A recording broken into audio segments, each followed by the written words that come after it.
Okay, welcome everybody. I'm not on my regular technology, so it's hard for me to share the nutshell. So I'm just going to read it from Chabad.org. If you want to check it out by yourself, you can see if we can figure this out, at Chabad.org/2959. Not too complicated, 2959. In any case, I'll read it. Here it goes. So Moses is taught the laws of the red heifer, whose ashes purify a person who has been contaminated by contact with a dead body. So that's the opening section. It's called Para Aduma, red cow, red heifer, and is a lot of the laws of the ritual of how they would purify a person from the most severe impurity, which is the purity of coming in contact with a dead person. If you go to a funeral and you hold the coffin, you are impure, so to speak, and there are ramifications. For example, you're not allowed to go to the Temple Mountain unless you get purified with their ashes of the red heifer, which is why most traditional Jews won't go to the Temple Mountain, because we don't have the ashes of the red heifer. Okay, so that's the first section. Now we get to some stories, and it's actually sad story. A lot of sad stories in this parsha. First one is the passing of Miriam, the sister of Moses and Aaron, and its aftermath. So let's read.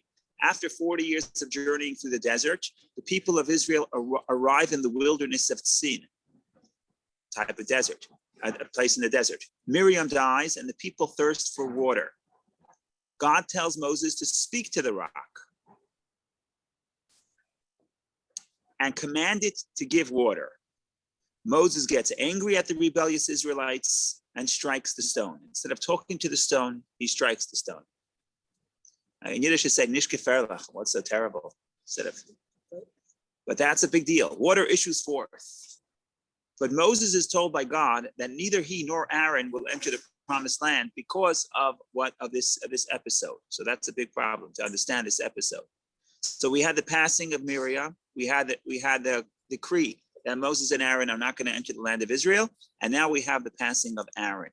Aaron dies at Hor Hahar and is succeeded in the high priesthood by his son Elazar. Venomous snakes attack the Israelite camp after yet another eruption of discontent in which the people speak against God and Moses. God tells Moses to place a brass serpent upon a high pole, and all who will gaze heavenward will be healed, which is also a difficult story. Sounds very idolatrous. Right, you're making a symbol. If you look at a symbol of a serpent, you become healed. It doesn't sound consistent with. It doesn't sound that Jewish. Anne says she's right. So we have to analyze that story as well. The people sing a song in honor of the miraculous well that provided them water in the desert. Doesn't take up too much time, but as we will see, this is a very deep story, the well story. Moses leads the people in battles against the Amorite kings Sichon and Og, who seek to prevent Israel's passage through their territory and conquers their lands, which lie east of the Jordan. So here's the first conquest of Israel. So they weren't supposed to conquer. That wasn't part of the land promised to Abraham. But we spoke about it a little bit yesterday in the Haftorah. The Jewish people are coming north, and they hit a kingdom called Edom, which is our cousins, the sons of Esau. God says you can't provoke war against them. You have to go around. So we ask them for passage. They don't give us passage, so we have to go around. Ammon, Moab, another two relatives that we're not allowed to attack. They are the descendants of Lot, Abram's nephew. So we make a detour all the way around. Finally, we come to Sichon and Og, which is in current-day Jordan, southern Syria, Jordan. And we say, can we pass through? And they say, not only you can't pass through, but we're going to prevent you. They come out to block the Jewish people from crossing through their land. So the Jewish people conquer their land. And now we have a vast territory east of the Jordan, which is in today's Jordan. And as we will see, at the end of the fourth book, there are 2.5 tribes that want that territory and in fact get that territory, and therefore it becomes part of Israel.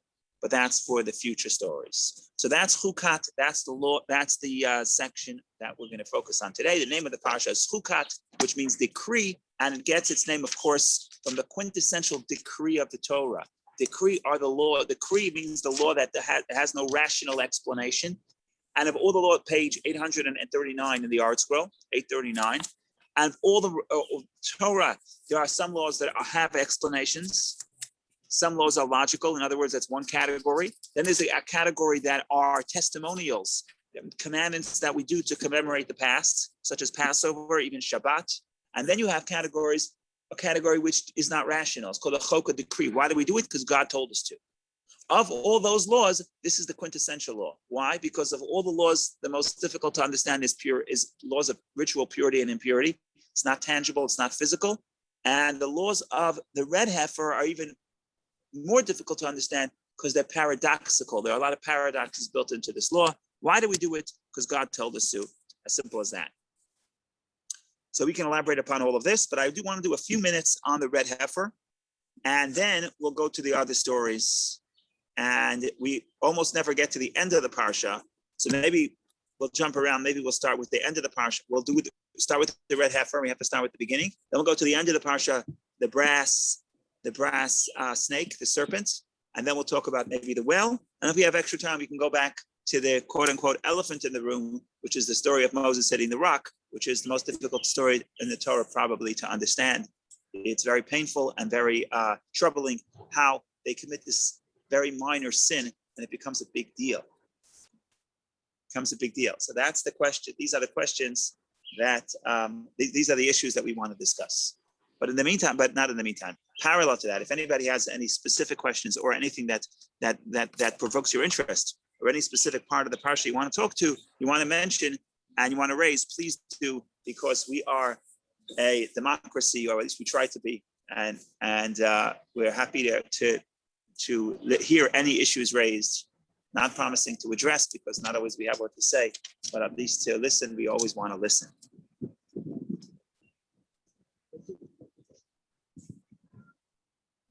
Yeah. Okay. Let's talk about the idea of the red heifer. The most severe impurity in the Torah is the impurity of death, coming in contact with a dead body.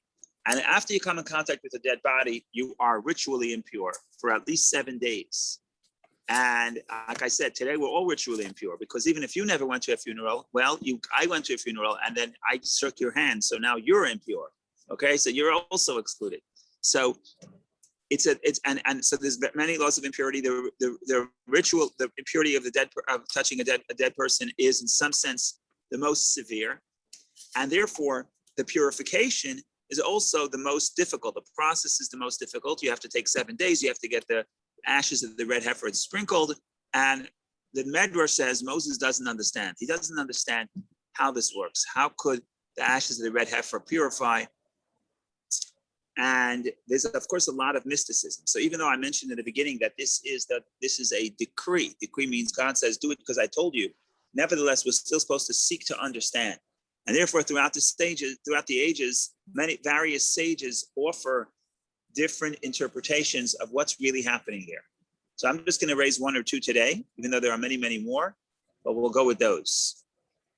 Just as an introduction, why does this law appear in the fourth book? Remember, most laws, even laws of ritual purity, concluding laws of purity, ritual purity, appear in the third book of the Torah, the book of Leviticus, where you have a lot of the ritual, or the offerings and the sacrifices and the priests, and how the priests have to be pure to come into the temple. And we had, if you remember, the portion of the tzarat, the leprosy, which is another form of impurity. So you keep getting all laws of impurity. All of a sudden, you come to the fourth book. Thank God you got out of the third book with all the laws. And you come to the fourth book and you want some drama. And thank God there's plenty of drama in the fourth book, including in this parsha. But again, all of a sudden I'm getting back laws. Why am I hearing about laws again? Why are you telling me about the laws of red heifer? It should have been in the third book. So the answer is I don't know. But what's possible is we in this parsha are facing a lot of painful loss. Miriam passes away. Aaron passes away. It's decreed that Moshe will pass away sort of prematurely. In other words, before he achieves his goal of bringing the people into Israel. So it's a very sad parsha. It's a parsha where we come in contact with mortality. And because we do, the Torah says, before I tell you these very difficult stories of the passing of the leaders of this generation, who over the last few books of the Torah, we became so connected to emotionally. It's a very painful parsha to read. So to preempt the pain and the sadness and the impurity, so to speak. We'll explain what impurity means. That will be evoked by reading these stories. The Torah says, don't worry, there's death, and death is very severe, and therefore it has spiritual ramifications as well. But there's also purification from death. And preempting this law will help us deal with facing our own mortality, but for what's happening here will help us deal with the passing of Miriam, Aaron, and eventually Moses. So that's the theory. The theory is that's why it's placed here. I'm open to other theories, but that's just one theory. Okay, very briefly, what is one of the explanations of the law of this concept of touching a dead person makes one impure? How come? Now, it's very interesting to note that I read this from Rabbi Shamshin Hirsch, and every time he read it, it's striking. If you go around town in Greenwich and in many other places in the world, you will see that, I don't know which denominations, because I'm not an expert in Christianity, but you will see that very often, right next to the church, you have a cemetery. Am I right? Yes. You will never, ever, ever, ever see that in the synagogue. The place of holiness is not the place of burial, even though the place of burial is very important. In some sense, it's the first thing Jewish people did when they came to a new country is find a place to bury for a Jewish burial site. So a Jewish burial site is considered very holy, but it's not next to the synagogue. In fact, the priest working in a temple is not allowed to come in contact with a dead person. So can you imagine the temple of Israel, the temple, which every shul is a miniature temple. Imagine if there would be a cemetery next to the temple. No, the priest wouldn't be able to get into the temple. In fact, there was no cemetery in Jerusalem. Now there is Mount Olives that's outside Jerusalem. Now there is another big cemetery called Har HaMenuchot that's also in the New Jerusalem. But in biblical Jerusalem, there's no cemetery. You're not allowed to bury a dead person, bury a person in Jerusalem. I think there's an exception about the kings of the house of David. So we have a separation between holiness and death. Why? What is the idea of purity and impurity? So one interpretation is as follows. Again, and why? Because I went to a cemetery or I touched a dead body, now I'm spiritually compromised. And I have to go through a process of purification. Why is that? So again, one interpretation is because we do it because God told us. We don't know. But we still have to look for interpretations. So there are various interpretations. Here is one. So the interpretation is as follows. Judaism's main point is that we are morally free. The pagans believed that we are trapped by our nature and by the forces of nature, or by our spiritual makeup, or by the stars, or by the, all kinds of forces within nature. And therefore, in a sense, we don't really have free choice because we're not morally free. If my makeup, my spiritual makeup is such that I'm going to become a bank robber, I'm going to become a bank robber. You can't hold that against me. The number one message of Judaism is moral freedom. That I'm not going to say you could become whatever you want to become, because I don't think I could become a football player. But spiritually, morally, in controlling myself or deciding which path to take, I am completely free. And that's a fundamental concept in Judaism. It's a fundamental concept in free choice. It's a fundamental concept in Judaism. Let's forget about other faiths. It's a fundamental concept in Judaism. So I'm walking around, for me to be a moral person, I have to walk around thinking I am strong. I have the capacity to overcome my instincts. I have the capacity to make the right choices and overcome the natural forces that sort of pull me in a certain direction. I have moral freedom. You can put me in prison. Okay, I don't have physical freedom. I may not have physical freedom.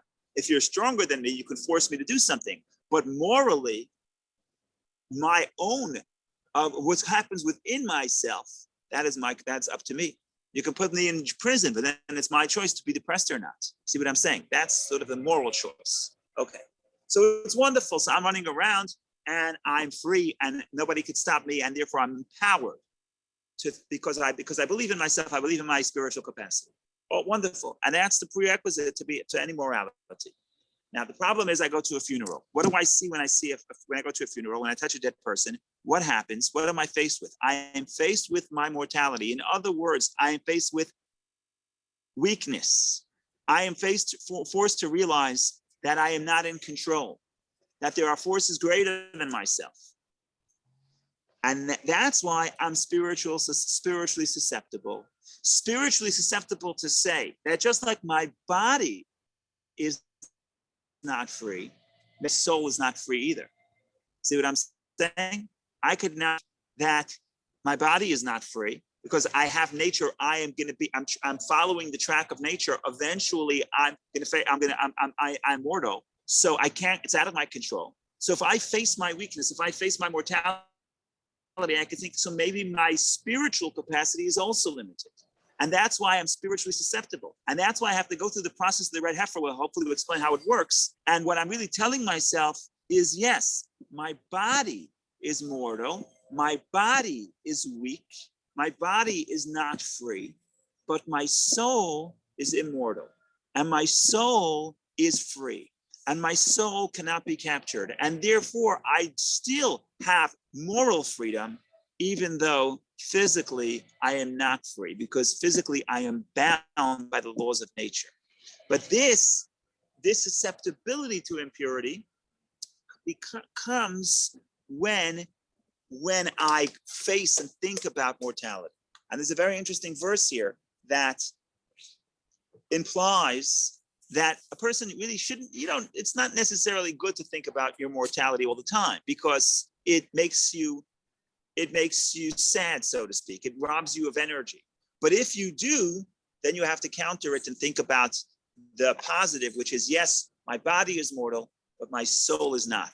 Now, this, of course, will help us deal with the passing of Miriam, the passing of Aaron, and eventually the passing of Moses. Why? Because we realize that maybe we lost their body, but we still have their spirits, and we still could connect to them, and we still could study from their teachings and still have a spiritual relationship with them. And that is the antidote to the following stories that are going to follow. Now, what is in short the red heifer? In short, the red heifer is, we take a beautiful red cow. Red represents passion. Red represents energy. We burn it. We take the ashes. We mix it with water. We put it into a cup. We mix it with water. And then we sprinkle from the water onto the person, and we say, and that makes the person pure. And what's happening here is that what we're saying is that there's two parts to the person. There's the physical part that will eventually become ashes. In other words, the physical part that doesn't last. And then there's the spiritual part, which is the water, the living water, and that's everlasting. And therefore the purification comes from realizing that, what am I? I'm a combination of body and soul. My body is not free, my soul is. That is in short what's happening here, according to one interpretation, and many more, of the red heifer. And you could say it in different words and different ideas, but this is one way of putting it. Now that the Torah puts this out and gives us the antidote to how to deal with the sadness and with the spiritual dangers that come from facing death, now we can go to the other stories and read the sort of quote unquote tragic stories. But again, the sadness has been mitigated because we understand that although Aaron has passed physically and Miriam has passed physically, but Aaron and Miriam, they're still here. We still can connect in the spiritual sense. So that, ladies and gentlemen, is a story in short. Now we shift to the story of the hitting of a stone, which I want to touch upon it only as a springboard to the following stories, because all these stories are interrelated. So we will take the plunge, and I'll try to go through the hitting of the stone as quick as I can, and then go to the following stories. In the meantime, any comments, questions, jokes, rebuttals, please share, especially jokes. Yeah. What was the joke? What was a good joke that I heard last night? I forgot.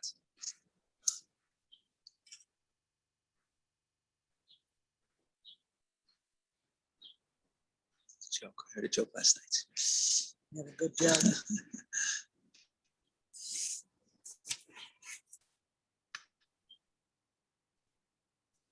Okay, maybe God will send me the joke later.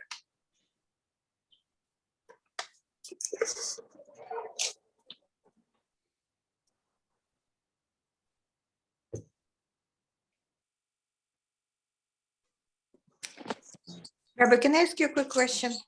Yeah. I mean, I cannot come up with the joke on the set subject anyhow, but I did come up with the question. That was funny, by the way. But the question is about the question that you raised about the why it's in this parsha, the law of the red heifer, and because of also maybe because it's the other people are passing, like Miriam and Aaron. Yeah. So all the question is how close we need to be, how close we need to take that to heart.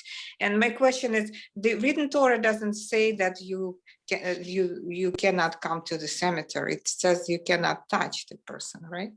What does it mean, the contact? And then maybe that explains how close we should be to the fact that people who close to us or who dear to us pass away.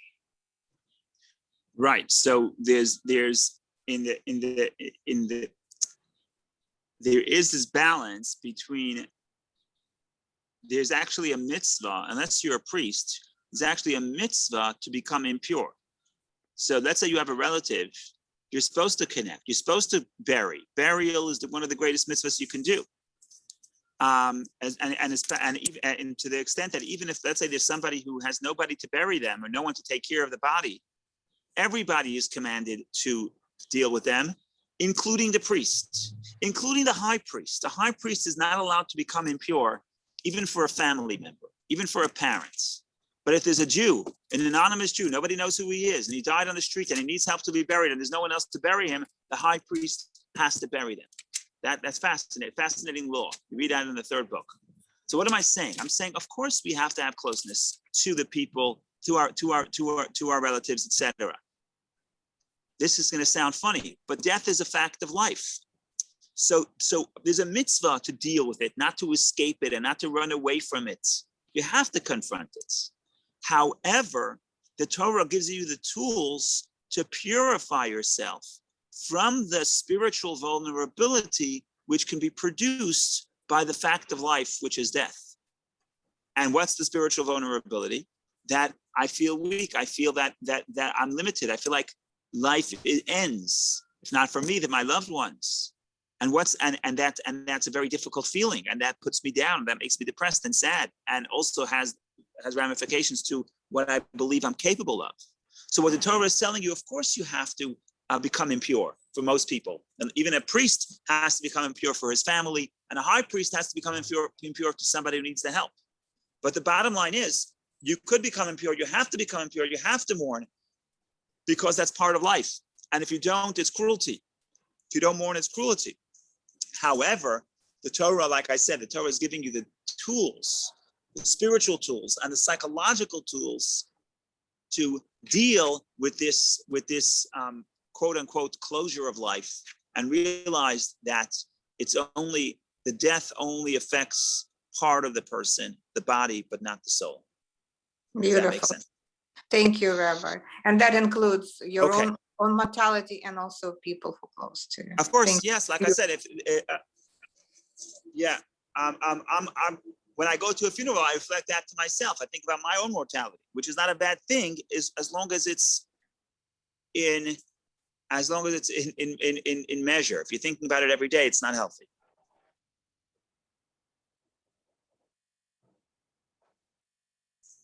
Okay,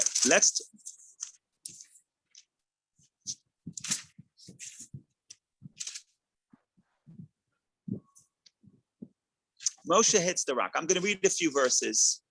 Before I read the verses, let me just give you the point that I want to say, and then we'll read the verses. What happens here? Miriam dies. There's no more water. The rabbis say, you know why there's no water? Because Miriam dies. Right? That's what the verse says. Miriam died and she was buried and there was no water. So why does no more water? Because Miriam dies. What does that mean? So the rabbis say that it's because there was a well, miraculous well, that traveled with the Jewish people in the desert, but that was in the merit of Miriam. So Miriam dies, there's no more water. Okay, now Moshe has a problem. He has to deal with the water. So that raises one question. What does water have to do with Miriam?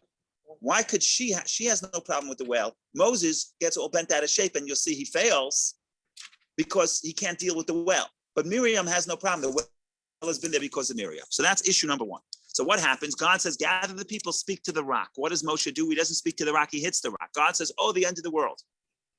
Why is God upset? There are so many reasons. I can name 15 reasons right now.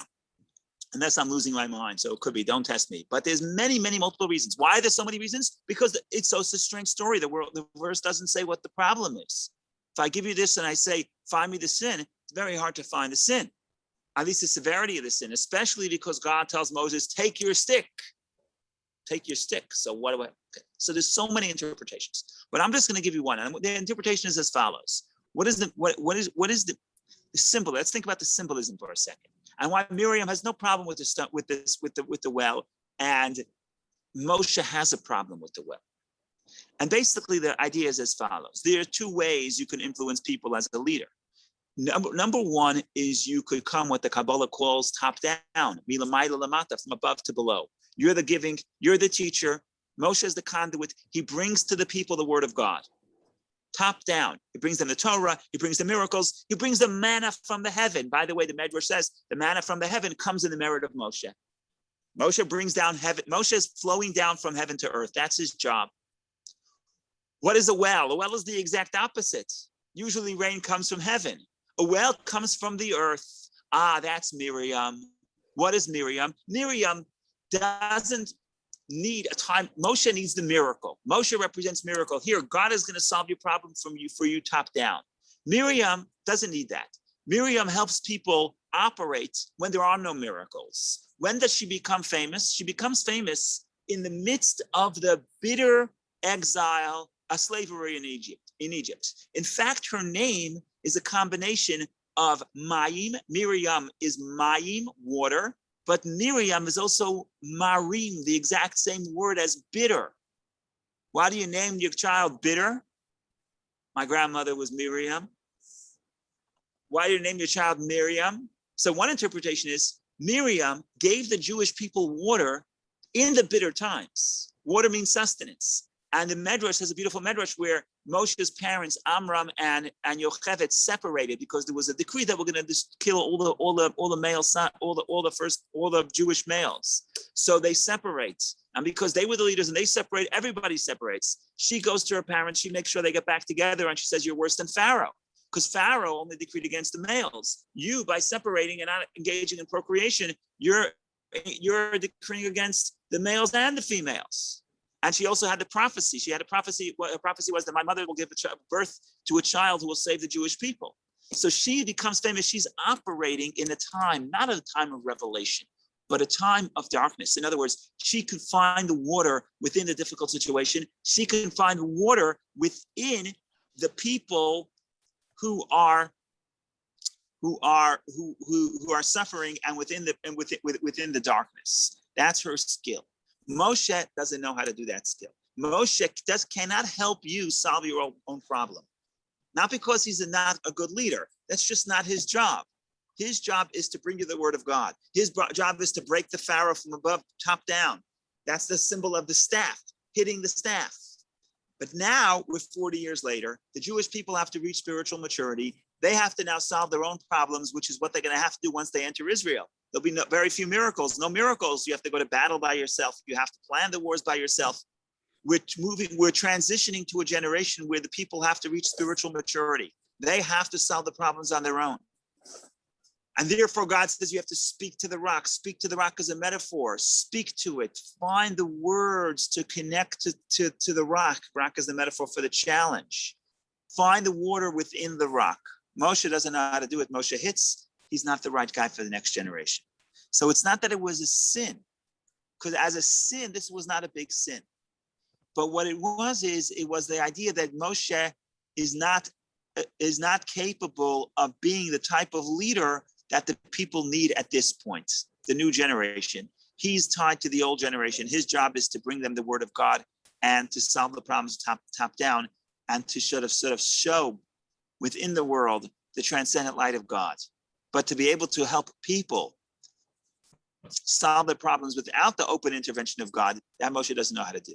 And that's why it's not a punishment. He just can't be the leader. He doesn't have what that's not his skill. So if anybody wants to comment on that, please comment on that. Based on this, we'll now start looking at other stories, and you will see how this theme plays out in the following stories in the book. And again, it took us 34 minutes, but I want to get to, but that's where I want to get to. I really want to get to these stories. Shana, good morning. You can grab one of these. Sorry, I'm late. No worries. Hi. But we're going to look at the future stories to see how this idea is reflected in the future stories as well.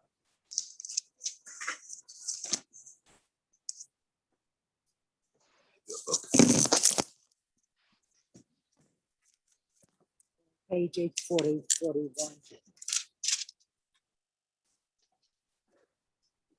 I think, right, Rabbi? I'm going to skip around a little bit here. 840,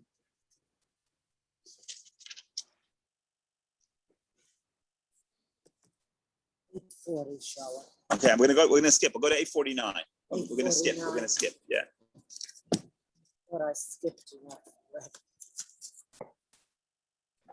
Is 849 the page or the verse? 849 is the page. The verse is chapter 21, verse 1. Chapter 21, verse 4. Chapter 21, verse 4. Okay. A new challenge, miracle. A new challenge. Okay. So now what happened up to this point is that the Jewish people want to go through the land of Edom. Edom says, no, we're not allowed to provoke them. We have to go around, to go a detour. And detours, if you ever take a long trip with young children, the last section is the hardest. And if you get to the last section, all of a sudden there's another half an hour of traffic. Oh my God. And that's what happens. The Jewish people are anxious. They're almost reaching their destination. All we have to do is cross through the land of our cousins. They're going to allow us. Oh, cousins didn't allow. Now we have to take a detour all around the land of Edom, which ends up taking a few months. What happens when you have to do that? The kids complain, right? You have to travel for a few hours, gets a little longer, the kids start complaining. The people start complaining. So that's verse 4 on chapter 21. I'm sorry, am I looking at the right page? Yes. They journeyed from Mount Hor by way of this. Oh, by the way, Aaron dies on Hor HaHar. They journeyed from Mount Hor HaHar. Literally, it's here they translate Mount Hor, but Hor is a mountain. So it could be they journeyed from the mountain of the mountain. There's basically two mountains. It could be significant by way of the Sea of Reeds to go around the land of Edom. So we're going around. We have now this detour. And the spirit of the people grew short on the way. But tiktsar, we got short of spirit. Short of spirit means short of patience. You're running out of patience. The people spoke against God and against Moses. Why did you bring us up from Egypt to die in the wilderness? For there is no food and no water. Top of page 851. And our soul is disgusted with the insubstantial food. They were eating manna from the heaven. If they can't buy it in the supermarket, you can't order it on Amazon. It's insubstantial. So the people are impatient and they're complaining. What does God do? God sent the fiery serpents against the people, and they bit the people. A large multitude of Israel died. The people came to Moses and said, we have sinned, for we have spoken against Hashem and against you. Pray to Hashem that he remove from us the serpents. Moses prayed for the people. Verse 8, now that Moses prayed, God, instead of solving the problem, tells Moshe, you solve the problem. And the solution is very strange, but we have to but this is the solution. Hashem's it's very odd, and we discussed it in the past years, but this year we'll give a new interpretation. And if we have time, we'll go for the old interpretations too. Hashem said to Moses, make yourself a fiery serpent. Literally, I say the chasaraf, make yourself fiery. When you say fiery in biblical Hebrew, the fire could also mean like poison. The poison is a fire; it burns the person. So God doesn't really give him too much instructions. He just says, "Make yourself saraf." Saraf is fiery. By the way, in the Bible, saraf can be an angel because the angels are made of fire. So there's very little information that God conveys to Moshe. In any case, make for yourself a fiery serpent and place it on a pole, and it will be that anyone who is bitten will look at it and live. Moses made a serpent of copper. God never told him to make a serpent of copper, but Moses told him, but Moses decides to make a serpent of copper and placed it on a pole. So it was that if the serpent bit a man, he would stare at the copper serpent and live. And that's the end of the story. And then it continues to their journey. Now, this is a very difficult story because what kind of healing powers does a physical object like a serpent have? And therefore, the sages in the Mishnah have to deal with this because this is very, very problematic. It's almost like, an idol, idolatry. You say, well, this physical thing has the form to heal, has the power to heal. It's very strange, very un-Jewish. That was the consensus here, right? Consensus is it seems very un-Jewish. So what do the rabbis do to solve the problem? The rabbis are creative. They say, look, in the Mishnah, they compare it to one more other story. There's a story in the second book where Moses battles with Amalek, comes in and attacks the Jews. And Moses tells Joshua, go and lead a force and attack them and defend against Amalek. Moshe climbs the mountain. And it says, and he has Aaron and Hur as two helpers. And it says, the verse says, when Moses raises his hand heavenward, Amalek would be weakened. But if he got tired and he put his hands down, Amalek becomes strong. So therefore, what do? They got smart. They put a stone. Aaron held up one hand, Hur held up another hand, and they won the battle because they had Moses' hands in the air. So the Mishnah over there, in the Mishnah in Tractate Rosh Hashanah, compares these two stories. They say, I don't understand. Moses' hands is what determines a war? Something so physical? God determines, not Moses' hands. And they ask the same question. The serpent has healing power? That's what the verse says. Anyone who looks at it is going to be healed. The serpent has healing power? Moses' hands has healing power? So what's pshat? What's the meaning? So the Mishnah says, no, it's nothing to do with Moshe's hands and nothing to do with the serpents. The key here is if they looked at Moshe's hands on top of the mountain, and if they looked at the serpent that was placed on a pole, which is the key phrase here, al-nes, on a pole, then they're looking heavenward. If they're looking heavenward, they think about God. If they think about God, they repent. And what brings the healing is not the object. It's not Moshe's hand. It's not the serpent, but it's this Moshe's hand is saying, look upward. The serpent is saying, look upward. And whoever looks upward will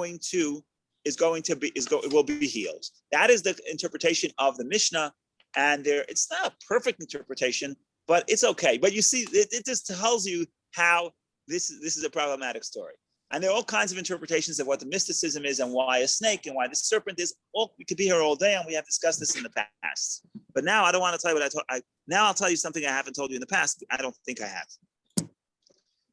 And we have to deal with an issue here. It comes with a detail here. The detail here is that Moshe tells the people, God tells Moshe to make a saraf, a fire.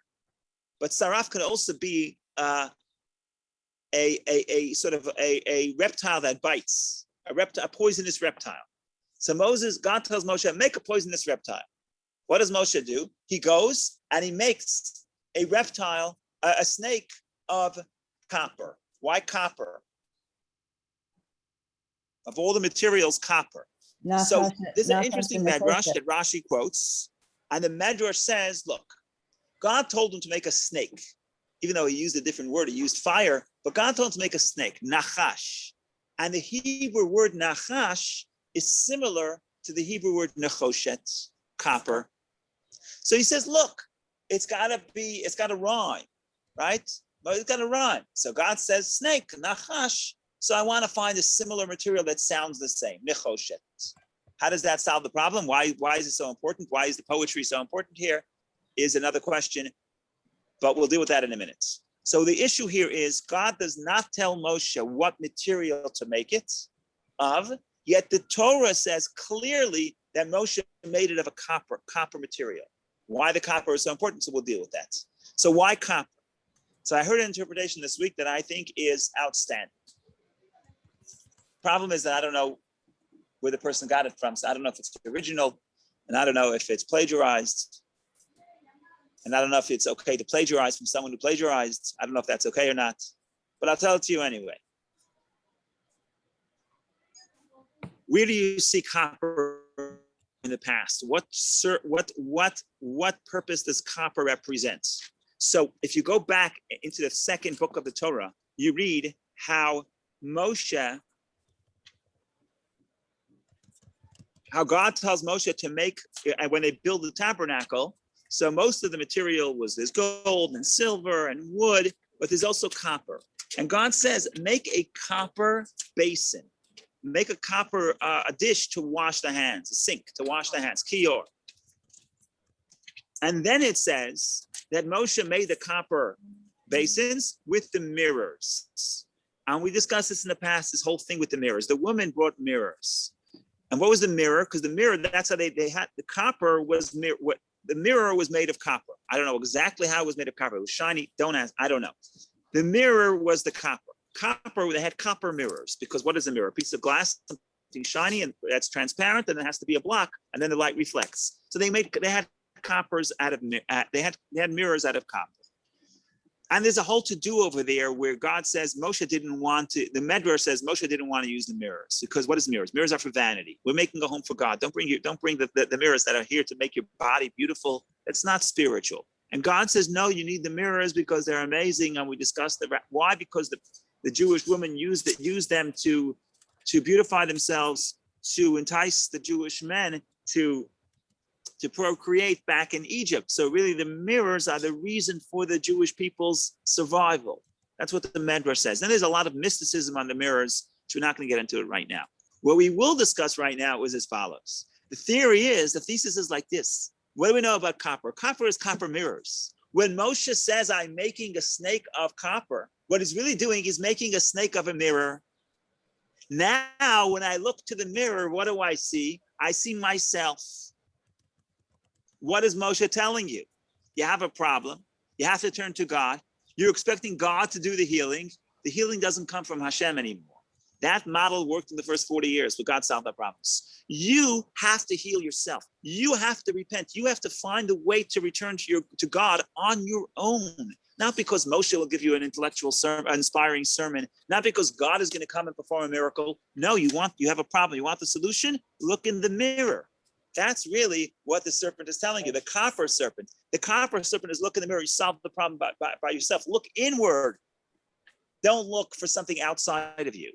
And that is why, according to this theory, that's why specifically God does not tell Moshe what material to make this serpent of, because that's beside the point. The whole point here is that if there's a problem, if you lost faith in God, don't tell Moshe, we need another miracle to help me restore my faith. No, look inward. Find the faith that's already within you.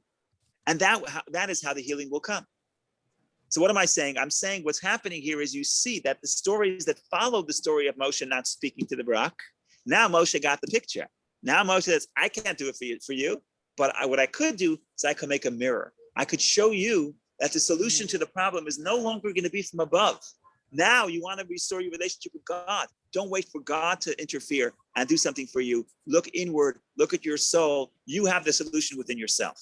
And this is true on so many levels, especially you could think about education, but in any problem, your child has a problem. You could teach your child, you could try to influence the child, or you can show the child how they themselves have the solution to their own scenario, their own strength, and help them discover that. And basically, when someone comes to you with a problem, you show them the mirror. And I'm going to tell you a fascinating story that I said many times in the past, but I heard it last night. It was a little Hasidic gathering in Stanford, so I heard it last night. I'll say it again. I heard it from the person himself. He came here a few years ago, Rabbi Weinreb. He was a rabbi in Baltimore, and he's an executive in the OU. The story is like this. Basically, he graduated, he got his doctorate in psychology, and he was very confused. He didn't know what he wants to do. And he had some problem. He wasn't sure what to do. He was a little depressed, he says. So he decided he's going to call the Rebbe. So long story short, he calls the Rebbe, and the Rebbe, and he's speaking to the Rebbe's secretary, and he hears the Rebbe in the background.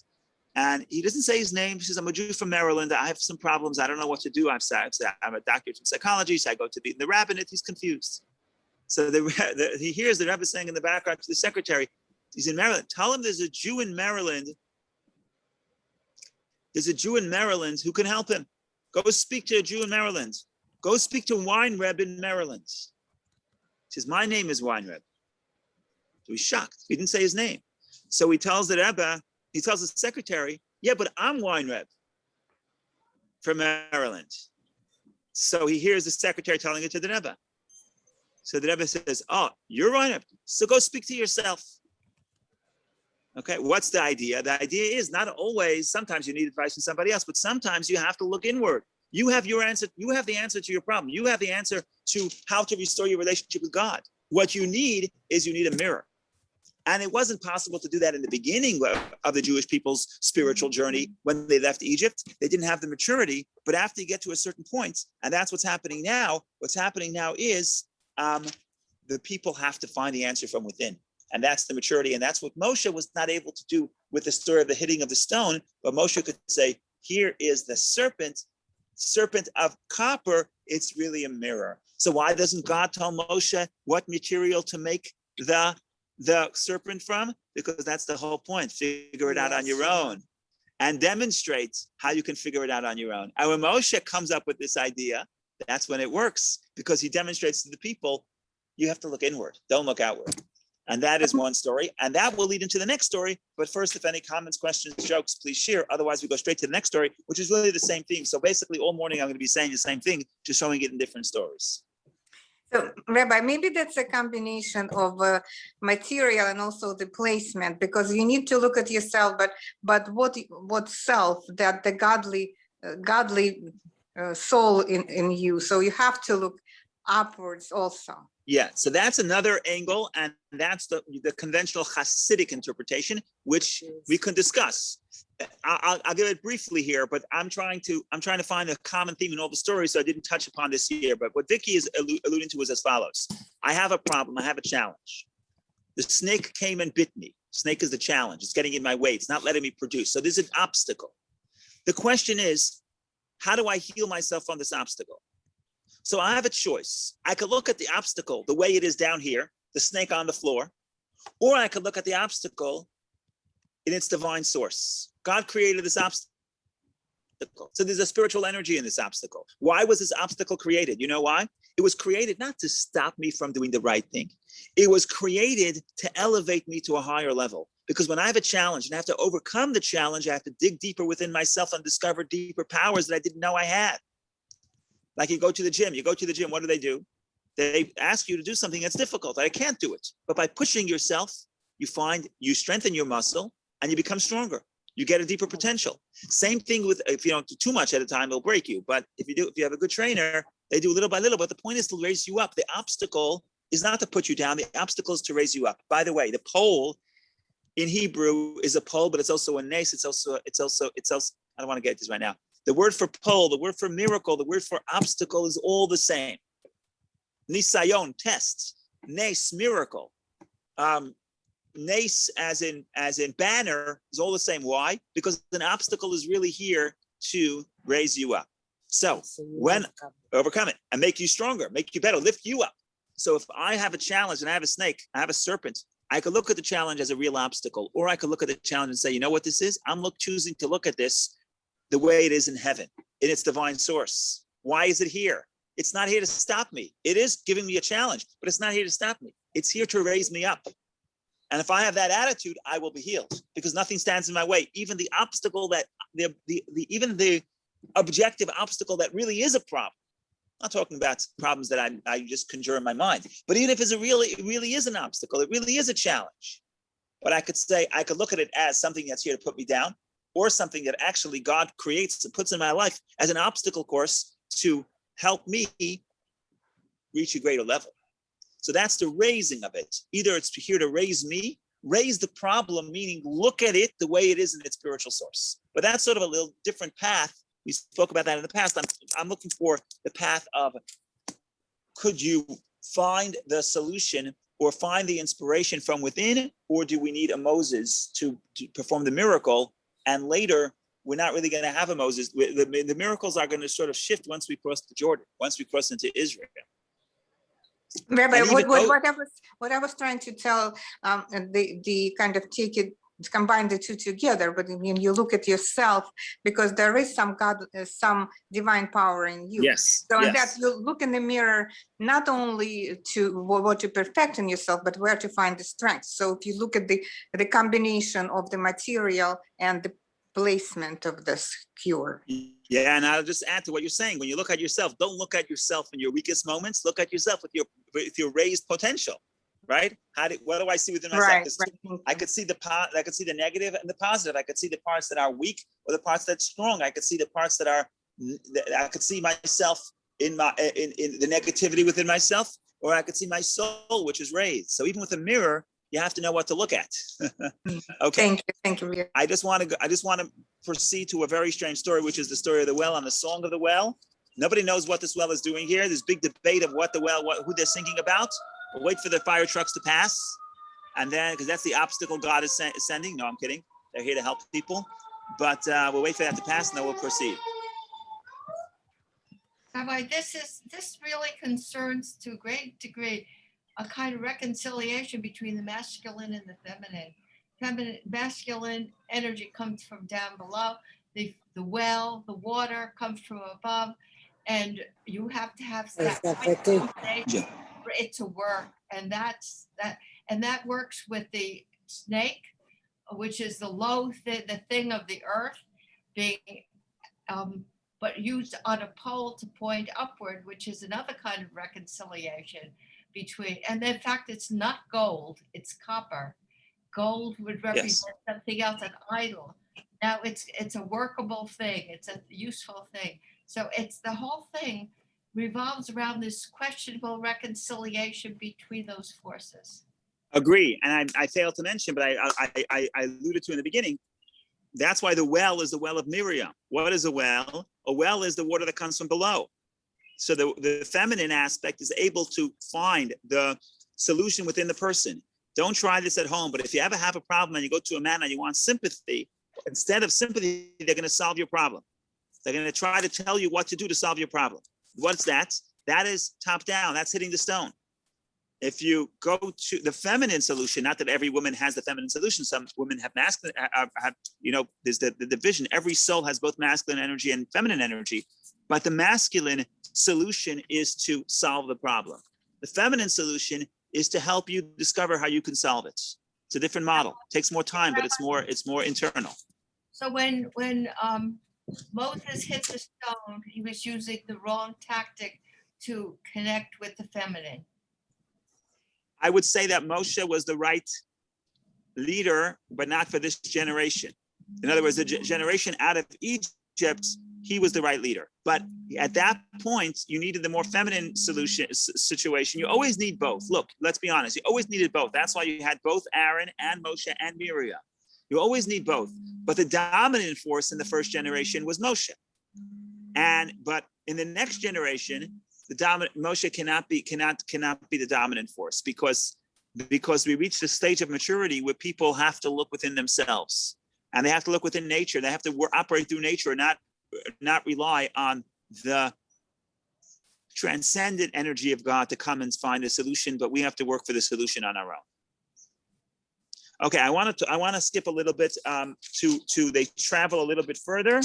They travel a little bit further. We just read the story of, we're on page 851. We just finished reading the story of the serpent. That's on chapter 21, verse 10.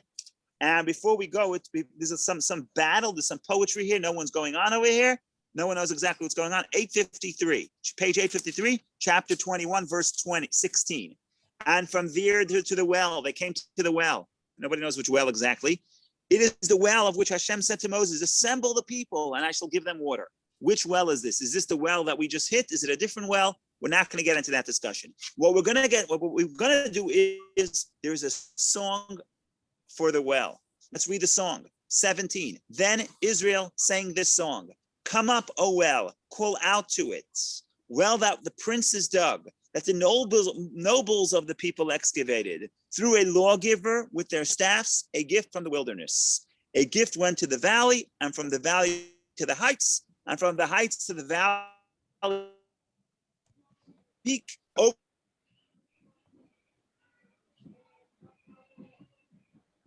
Rashi. We don't have time to do this today. Two things. Compare the song they sang almost 40 years earlier. When the Jewish people crossed the sea, they sang. The song starts the same words, Az Yashir, then they sang. And if you stop a Jew in the street and say, what's Az Yashir? They read the prayer, of course, Az Yashir, then is saying. The word Az Yashir evokes, then Moses sang, that's the voice of the sea. Moses sang and of Israel. Moses led the song and the Jewish people repeated. That's happened 40 years ago. What happens 40 years later? Same Az Yashir. Then they sang. I hear Az Yashir in my mind, Az Yashir Moshe. Then Moshe sang. No. What does the verse say? Az Yashir Yisrael. Then Israel sang, not Moshe. 40 years ago, the people, when they needed inspiration, they had to repeat Moshe's song. 40 years later, after the story with the staff, once they learned how to look inward, now Israel themselves can sing. And now Moshe is not singing, Israel is singing. What are they singing about? Not the miracles that God performed, but the well excavated by the people, the nobles of the people, but the people, right? So now it's the people saying, we have the power to excavate water. And this is true on many levels because all the Hasidic interpretations say that this song is the Torah. They're singing to the Torah. Well is a metaphor for water. It's a metaphor for the Torah. And in the Torah, we also have the Torah that God gives us, which is the written Torah. But then you have the oral Torah, which is the human interpretation elements. The Talmud is human interpretation. So we're singing for the ability of what's the translation? Of the nobles of the people excavating the Torah. But how do we excavate the Torah? Not by listening to what God tells us. That's true. God tells us. But we have to analyze, to debate. Now, it's not that we're repeating what Moses said, but we're the ones singing. And fascinating is Moses is absent from this song. So you could say, well, it's just happens to be Moshe was asleep. He woke up late. He didn't come to the song. No, this song sandwiched. So in other words, both the 40 years in the desert is sandwiched between two songs. And songs is poetry. Song is the ability to become spiritual, to sing, to inspire the inspiration. In the beginning, the inspiration came from Moshe. Now, the inspiration comes from the people. Now, one more tidbit. Because I'm going over time. In this story, there's two messengers there's two diplomatic missions. First diplomatic mission is Moshe sends messengers to the Edom. Could we cross by your land? They say no. So if you look back, you don't have to look. I'm just going to read it for you. Please trust me that this is the case. You don't have to.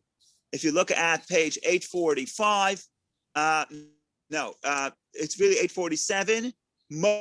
Moses sent emissaries from Kadesh to the king of Edom. You need diplomacy? Who's in charge of diplomacy? Moses. Right after the song of the well, page 853. Now we have to send emissaries, same diplomatic mission, this time to Sichon. What would you think? Who's going to send it? Of course, Moses. What happens in verse 21?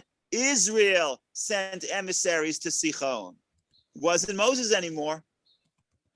Now the people could figure out the diplomacy on their own. The shift has happened from Moshe to the people, from top down to bottom up. Rashi has a different interpretation. Rashi says, why Moshe, why Israel? Rashi says, Israel is Moshe and Moshe is Israel. They're synonymous. Now, you can connect both. You could say the people discover that they have a Moshe within themselves, if you want to be Hasidic. But without going into the Rashi's interpretation, it's very clear that the shift happened. The diplomatic mission in the beginning of the Parsha, Moshe sends the diplomatic mission. After the snake, after the Jewish people sing, they figure out how to maneuver on their own. Now, when you have to send a diplomatic mission, it's Israel, Az Yashir Yisrael, then Israel sings, then, or like in the Hasidic language, I would say, the Jewish people find the Moshe from within. So this is the story in short. There's so much more to say, but come back next year, God willing, in the same time, same place, in good health, and we'll continue the journey. See you, Jay, later, Rabbi. Yes. I want to Yeah. tell you, Thank you, Rabbi. Yeah. That was wonderful. Thank you. Rabbi, did the storm happens before the hit the rock or after? It happened after. The hitting of the rock is the first episode in the Parsha. Then you have the other episodes, the diplomacy. And then you have the episode with the serpent. And then you have the episode with the song. And then you have the episode with Israel sending the diplomatic mission. So you see, we're finding really one thread throughout the entire parsha. Yeah, thank you. Yes, Rabbi, thank you. Okay, wonderful day, everybody. Thank you for joining. Thank you. I'll see you in good health. Thank you. When are we moving to the academy? That's a good question. They haven't, so you're not having